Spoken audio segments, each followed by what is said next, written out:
All right, so I absolutely love multifamily homes because they are so much easier to scale. You got economy of scale. You got all your units in one location. You can have multiple paying tenants on one property. In this video, I'm going to talk about how to make money on multifamily homes.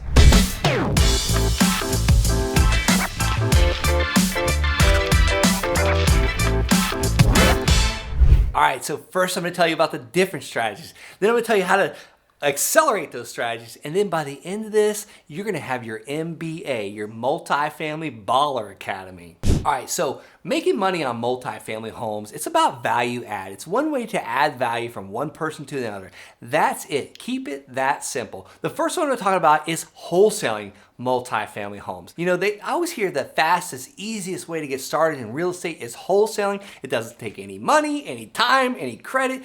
That is total BS. But let me tell you, it is true. The easiest, fastest way to get started in real estate is wholesaling, but it does take some money. It does take time. It does take effort, but you've got to be also willing to go out and fail and make mistakes and try it. When I talk about the money, that's mailing or cold calling or texting or signs. Like, it takes a little bit of money to do that. Maybe you don't have money. So you got to be sitting in your basement like I was. You know, I was married. Me and my wife at nighttime, we wouldn't watch Netflix or Hulu. I don't even think existed when we started this, but we wouldn't watch Netflix. We'd be writing letters to owners. One of the first properties I found was with a Postcard. It was a multifamily house in Colorado Springs, and I told you guys about this on another video, Mr. Norman Weber. But you can check out that video, how to buy your first wholesale deal. Check that video out. But I found that deal with a Postcard, and me and my wife would sit there and write these things, and ultimately that just sucked. But after you get a few deals in your pipeline or a few deals in your pocket, now you can pay other people like Tara over at landofferletter.com to mail this stuff for you. So wholesaling, let's get back to the wholesaling. One of the ways to make money on multifamily homes is getting that property under contract at a discount. Well, how do you know if it's a discount? Well, like my mentor, Tom Kroll with Wholesaling Inc., I'm a proud coach of Wholesaling Inc. I teach people how to buy and sell land with Wholesaling Inc. If you're not listening to our podcast at Wholesaling Inc., you are absolutely missing out. We teach people how to get their first wholesale deal and then scale that business. That is Wholesaling Inc. You can find it on iTunes or wherever else you listen to podcasts, but we are the #1 podcast, real estate podcast out there right now. So go check that out after this video. All right, going back to figuring out the price, get the 3 lowest comps and get it for less. Well, how do you find comps? Well, you can go on the internet. You can go on loopnet.com. You can look at Zillow.com, multifamily, redfin.com. Look at what these properties are going for, what they're selling for in the last few months, and get the property for a little bit less under contract. Well, where do you find that contract? It's called a purchase agreement. I want you to start using the word purchase agreement and get contract out of your vocabulary. I know I just said it like 3 times, but now that you know what we're talking about, we're going to call it purchase agreement, because when I hear contract, I think, oh man, I got to get out of another contract. I got to go to court. LA Fitness won't stop charging my credit card because I've got a contract and I got to buy it out. I don't want our seller getting that in their mind. I want them to think purchase agreement, because purchase agreement is a good thing.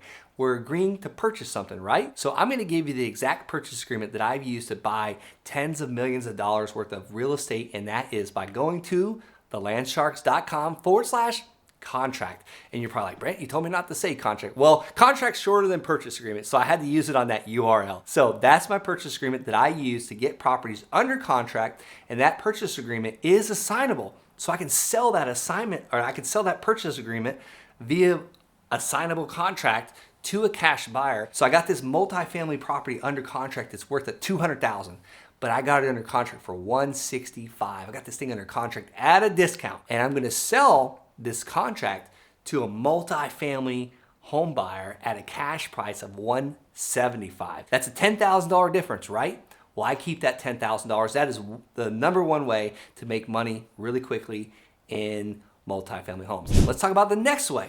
Maybe buying that property for $165,000, it's worth $200,000, and we put it on the MLS with a realtor for $200,000. Now, these are just really quick numbers. You're probably thinking, well, Brent, you didn't talk about real estate commissions of 6%. It's going to cost me $12,000 just to sell that. So if I buy it for $165,000 and I sell it for $200,000, that's still a pretty good deal. You're going to pay $12,000 to make some extra money. I guarantee you're going to make over $10,000 or $12,000 on that deal, and you're probably going to sell it quick because Multifamily is in demand right now, and that is called wholetailing, where you just buy it, you do nothing to it, and you put it on the MLS. Now there's discount brokers out there. You can list with freedom.com in Florida. You can find a discount broker in Colorado Springs that may only charge you $7.99 to put it on the MLS, and then you pay your buyer's agent 2%, and then you don't have to pay that whole 6% commission. There's so many ways to make money wholetailing. And then there's retail flip. You can buy that thing for $165.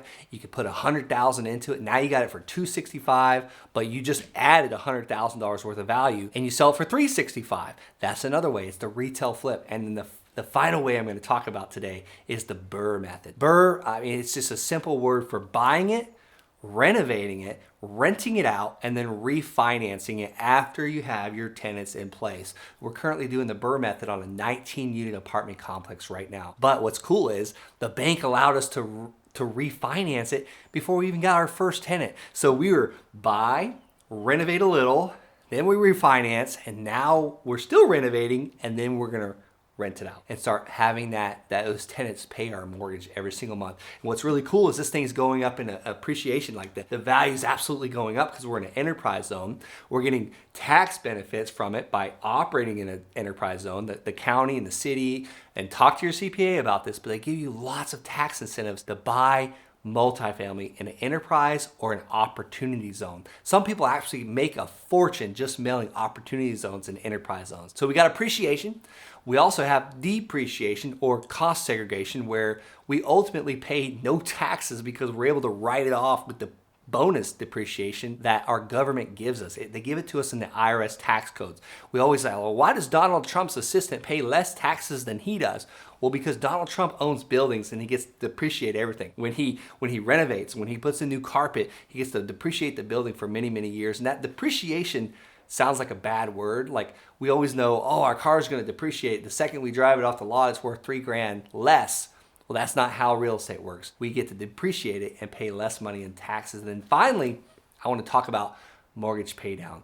Mortgage paydown. Every single month, your tenants pay that mortgage and you owe less and less and less. And that thing is free and clear after 30 years if you never refinance. So those three things combined, appreciation, mortgage paydown, and depreciation, will make you extremely wealthy when buying multifamily homes. So why does Donald Trump's assistant pay more taxes than Donald Trump does? Is because Donald Trump owns real estate and he gets to depreciate it, cost segregate it. Talk to your CPA about this. All right, so I know I said BRRR was gonna be my last one, but I've got a bonus for you.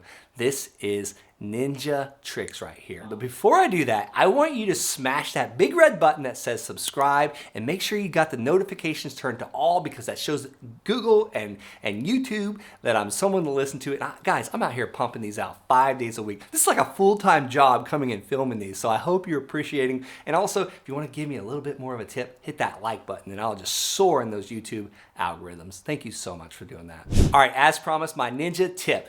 Lease optioning multifamily. So you've got a seller that's trying to rent out units and you see them advertising on apartment.com or LoopNet, or the real estate agents trying to rent out units, and you see this might be a B or a C or maybe even a D level apartment. And what do I mean when I say A, B, C, D? A is really nice. Like those are like, owned by real estate investment trusts, huge hedge fund money.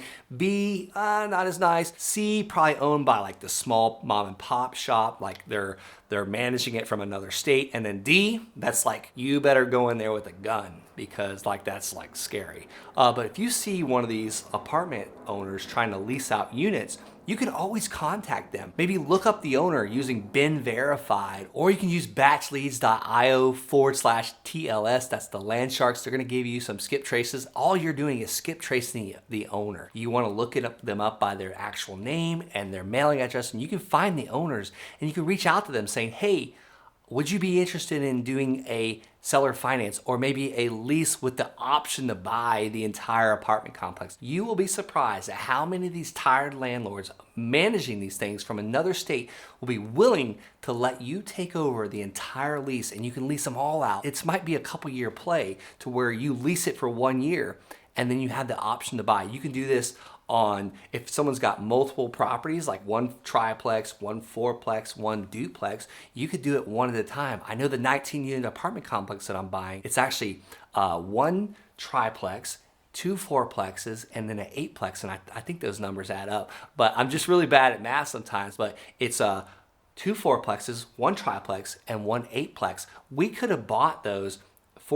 They were 4 different parcel IDs. We could have bought one at a time, but we ended up buying the whole package. But we could have bought the first triplex as a lease option, to where we exercise the option a year or two later. And we would have done very, very well with that. And then you can also turn around and sell that. You can assign that contract, that lease option that you just had with the seller, you can assign that to a cash buyer. There's so many ways you can do this with lease options. And I don't want to confuse you. This is not a video on lease options. I'm just showing you another buy example and another sell example. Just because you bought it on a lease option doesn't mean you can't sell it on a lease option as well. You just need a purchase agreement to do that. And I'm going to give that to you today. I have already given it to you, but it's thelandsharks.com/contract. And that is my free gift to you today. You can use this to get these properties under contract and use it and enjoy it. God bless, and hope to see you on the next video.